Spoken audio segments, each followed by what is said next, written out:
These may not be the 5 best games of 2019, but they are the top 5 best games of 2019 that I've played.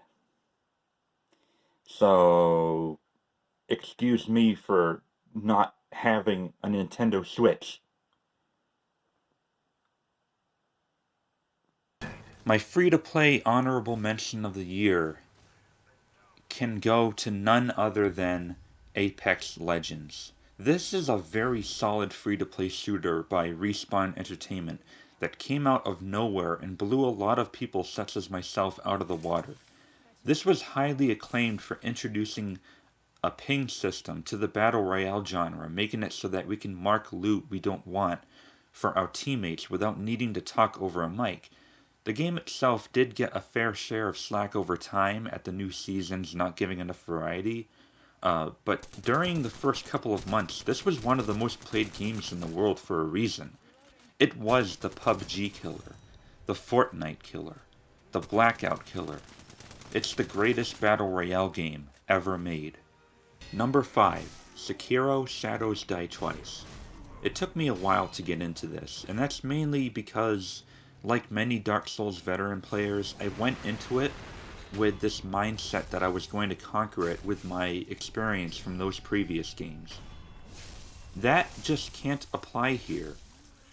Sekiro is all about doing damage to posture, and then delivering devastating blows when their guard is down. So maybe it's not necessarily harder than Souls, but just different. But I ended up falling in love with this new combat system regardless, and it's probably the most solid launch of any From Software game to date. I don't recall any bugs or frame rate drops, and the story is easier to understand and absorb than Dark Souls and Bloodborne as well. The game also included being able to swim and use a grappling hook to get to higher places. Overall, in the end, I'm glad I had played it. Number 4. A Plague Tale: Innocence. This is a story about a girl and her little brother simply trying to survive during the Black Plague and invading foreign forces. It's actually mostly a puzzle game that involves you getting from place to place using light sources to prevent getting eaten by rats, and luring enemies into darkness for them to get eaten to progress. It did an amazing job on both fronts, giving us a very emotional, dramatic period story, and also a really brilliant puzzle platformer. My only regret doing a full Let's Play on it is that only like an average of 2 people even bothered to watch it, so yeah, thanks for that. Number 3. Bloodstained Ritual of the Night. I waited years for this to finally come out and was so happy at the result of how well done this game was developed as a Kickstarter. It has just about everything a Metroidvania fan loves and maybe even more, combining that interconnected castle exploration with its own take on customization and RPG mechanics that gives it that extra substance. It really makes this game hard to not recommend to just about anyone, really. That, and it was only $40. Come on now. Does anyone know what started this? Number 2. Resident Evil 2 Remake. Even though it aggravates me the way they handled the scenarios in this one, I loved playing Resident Evil 2 Remake. Gameplay wise, it's at least the best Resident Evil game in a very, very long time. Maybe even the best yet, and hands down the best survival horror game of this generation. Mr. X is where the experience really shines.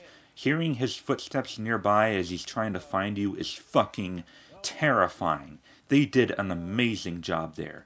This is a masterpiece of modern horror. And I am so glad and relieved that the Resident Evil series is finally going back on the right track. Number 1. Excuse me. Number 1. The Outer Worlds. A lot of people won't agree with me here, and that's okay, but I don't care.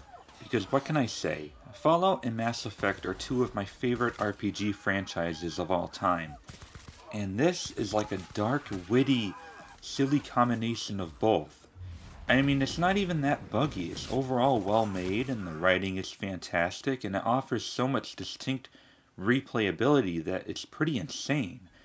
It's also a very anti-corporate video game story that I just couldn't help but respect, and it really shows us just how truly talented the people at Obsidian are when they aren't being supervised by a shitty, greedy studio to prematurely publish their work.